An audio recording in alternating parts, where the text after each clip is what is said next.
Donc, nous allons voir les types de trapèzes. Donc, celui de gauche est un trapèze isocèle, car nous avons deux côtés de même mesure.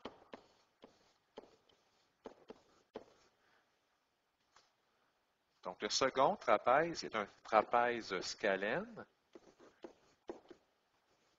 car il n'y a aucun côté de même mesure. Le troisième est un trapèze rectangle, car on peut voir ici que nous avons des angles droits. Donc, c'est un trapèze rectangle. Et le dernier, c'est un trapèze rectangle, car il a des angles droits. Donc, rectangle et isocèle, car il a deux côtés de même mesure. Donc, c'est un trapèze rectangle, isocèle. Et la formule de l'aire du trapèze est ici. Donc, pour trouver l'aire du trapèze, on prend la grande base. On ajoute la petite base qui est ici.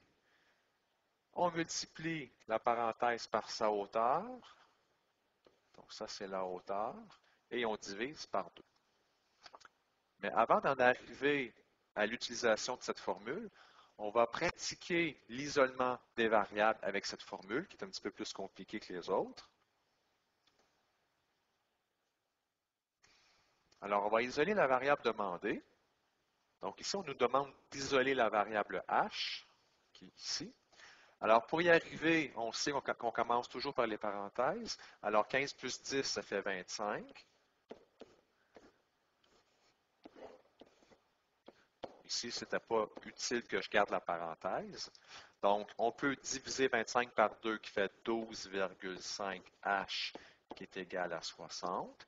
Il ne nous reste qu'à diviser par 12,5 car nous avons une multiplication entre 12,5 et la variable h.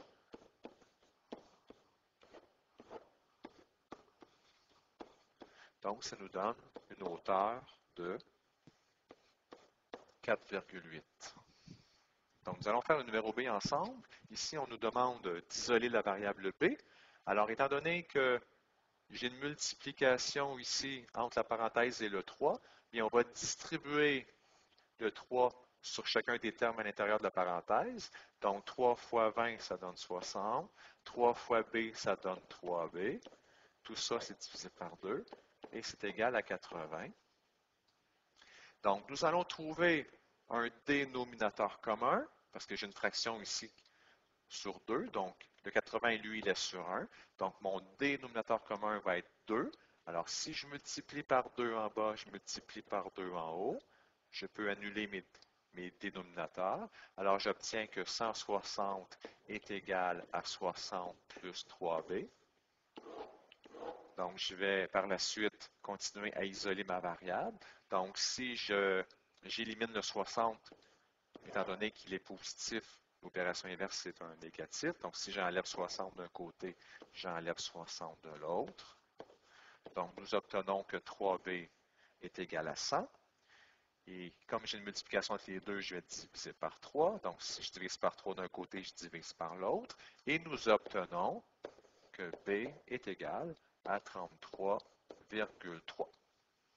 Ici, si je reviens au numéro A, donc ici, on voit que à partir de cette étape, bien, en fait, j'ai divisé, on a obtenu 12,5, mais j'aurais pu également trouver un dénominateur commun si j'avais voulu pour faire comme à l'autre numéro, le numéro B.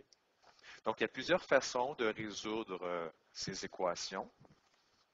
Donc, on essaie de procéder par la méthode que l'on trouve la plus simple pour nous.